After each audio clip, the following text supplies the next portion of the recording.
So welcome to Jumbo IS and welcome to our lecture series called Daily MCQ Practice. In this lecture series, we cover a particular day's current affairs through a set of 4 to 5 MCQs. Now today we'll be covering current affairs from 1st August 2024. And we'll be covering these current affairs through a set of 5 MCQs. Now the purpose of this lecture series is quite simple. Look, without MCQ practice, you won't be able to clear your prelims examination no matter how much knowledge you have. Okay, knowledge is secondary in this case. What is important is that you need to have enough practice.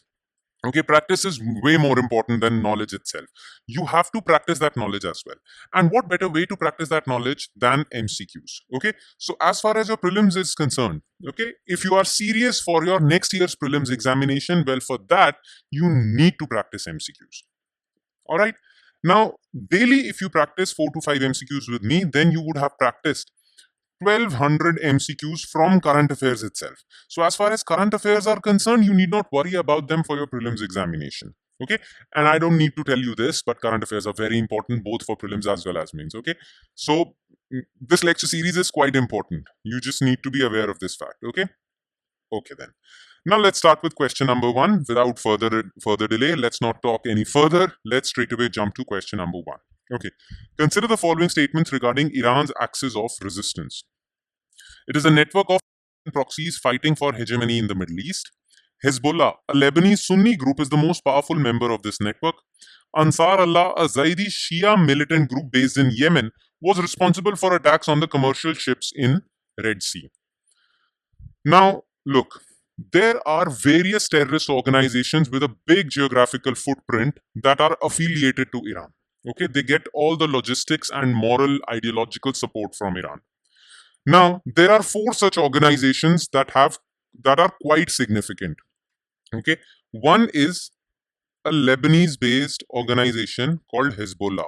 It was formed in 1982 in response to Israel's invasion of Lebanon.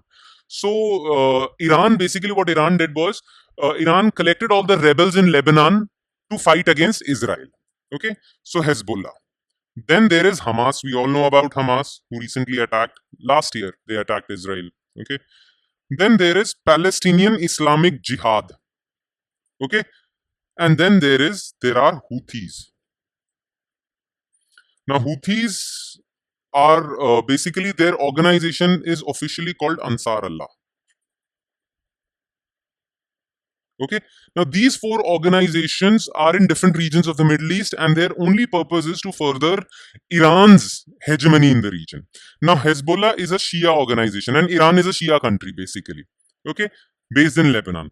Hamas is a Palestinian organization, and majority of Palestinians are Sunni. So, Iran couldn't create a Shia organization. Similarly, Palestinian Islamic Jihad is also Sunni organization. Houthis or Ansar Allah are Yemen based Shia organization, Zaidi Shia militant group, and they were responsible for various attacks on ships, commercial ships in the Red Sea recently. Okay, now this network of organizations is known as axis of resistance. So number 1 is correct. Hezbollah is a Lebanese group, yes, but it's not Sunni, it's Shia. Okay, because of this word Sunni, this statement becomes false. Otherwise, it is the most powerful group in this axis of resistance. Okay. Ansar Allah Zaidi Shia militant group based in Yemen was responsible for attacks on commercial ships in Red Sea. Absolutely correct. Only 2 statements are correct. B. Question 2. Which of the following statements regarding direct seeded rice are correct? This process of growing rice involves the process of puddling. This process saves roughly 30% water. Water is a natural herbicide by replacing it with imazethapyr. Punjab government has been encouraging its farmers to employ this form of rice cultivation, which is locally known as Tadwatar technique. Okay, so locally it is known as Tadwatar technique. All right. Now, direct seeded rice. Basically, rice cultivation involves the usage of a lot of water, and that's because of 3 processes: transplantation of paddy seeds, then plowing of flooded fields. So first, fields are flooded with water, and then these flooded fields are plowed, which is known as puddling. So a lot of water gets. Now, because of too much water consumption, people are discouraging usage of cultivation of rice. Now, there is a new way of cultivating rice which doesn't require transplantation, flooding, and puddling, and because of that, a lot of water gets saved. And this is known as direct seeding of rice. So, this process of growing rice involves the process of puddling. No, it actually avoids the process of puddling. It saves water, yes, and it uses a herbicide called imazethipyr. Punjab government has been encouraging farmers to use this form of rice cultivation rather than traditional form. Locally, this form is known as Tadvatar technique. So, C, 2 and 3 are correct. Okay.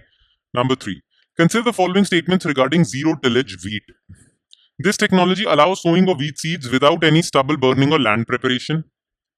The weeds in this system are taken care of through imazethipyr along with metribuzin. Along with direct seeded rice, the rice wheat cropping system is more climate smart. Okay.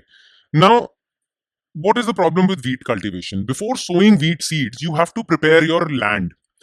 And your land is actually left with residue from previous season's rice cultivation, which is known as stubble. So, to prepare the land quickly, many farmers burn this stubble. Okay, which causes air pollution in North India and other problems. So now, therefore, there is this new technique of growing wheat, which is known as zero tillage wheat. It doesn't require any land preparation or stubble burning. So this is correct. The weeds in the fields, which take away nutrition from wheat plants, they are taken care of through these weedicides. Absolutely correct. And if farmers in Punjab, Haryana, Western UP use this form of rice wheat cultivation, like direct seeded rice and zero tillage wheat, well, then they would be following climate smart agriculture. This is also correct.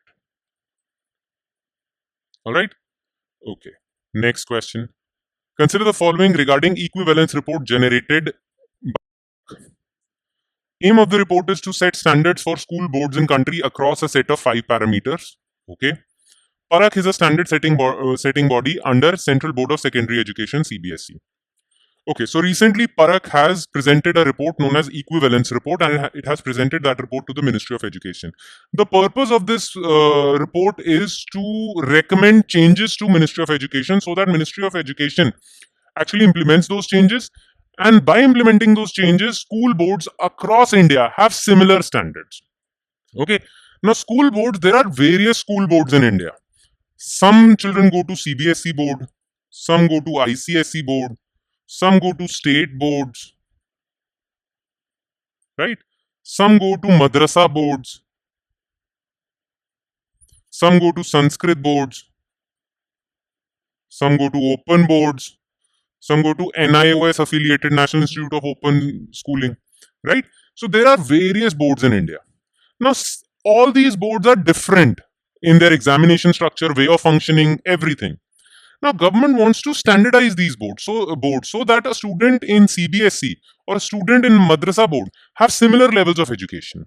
So for that, Parak was established, and Parak conducted a national assessment survey on the basis of which it gave its recommendations in its equivalence report. And these recommendations are across 5 parameters. So examination is one parameter, structure of board parameter, functioning of board is one parameter. So across 5 parameters, absolutely correct. Now, Parak is under NCRT, National Council for Educational Research and Training, not CBSE. So this is false, only one. All right. And last, consider the following regarding mining of lithium in India. Lithium is found in the form of pegmatite rocks in the Riyasi district of Kashmir Valley. India's current resource classification rules largely based on UNFC, UN Framework Classification for Resources. Okay. Now, lithium in India is found at many places, but it is also found in J&K region. And there is this particular district in J&K region called Riyasi district. Now, this Riyasi district is found in Jammu region, not Kashmir Valley. Mountainous region of Jammu. Okay, not Kashmir Valley. So, because of this word Kashmir Valley, this statement is false, but lithium is found in pegmatite rock. So, pegmatite rock is a form of mineral in which lithium can be found. And lithium is very important because all the batteries are made up of lithium these days. That is why lithium is also known as a critical mineral. Now, whenever government wants mining companies to mine for different minerals in India, well, government floats a tender. And whoever presents the best bid in that tender gets the contract for mining. Okay. But when government floats a tender, government has to give proper information about that mineral, okay, so that these companies can take good decisions based on the economic viability of exploring for minerals. If proper information is not given in this tender, then companies can't take economically viable decisions. Okay. Now to actually give information, India follows a particular set of standards. Those standards are known as UN Framework Classification for Resources. So this is correct. This is false. Only 2. All right. And on that note, we come to an end of this lecture. Thank you so much for watching, everyone. And I'm sure it added value to your preparation, though it would add more value if you are regular and consistent with this lecture series. I keep on repeating this again and again, but it is very important that you're consistent with this. Just watching this lecture once or twice in a while or in a week won't do the job. The job would get done only when you are regular and consistent with this lecture series. All right. So hoping to more consistent behavior from you guys. I'll be signing off. Thank you so much, everyone.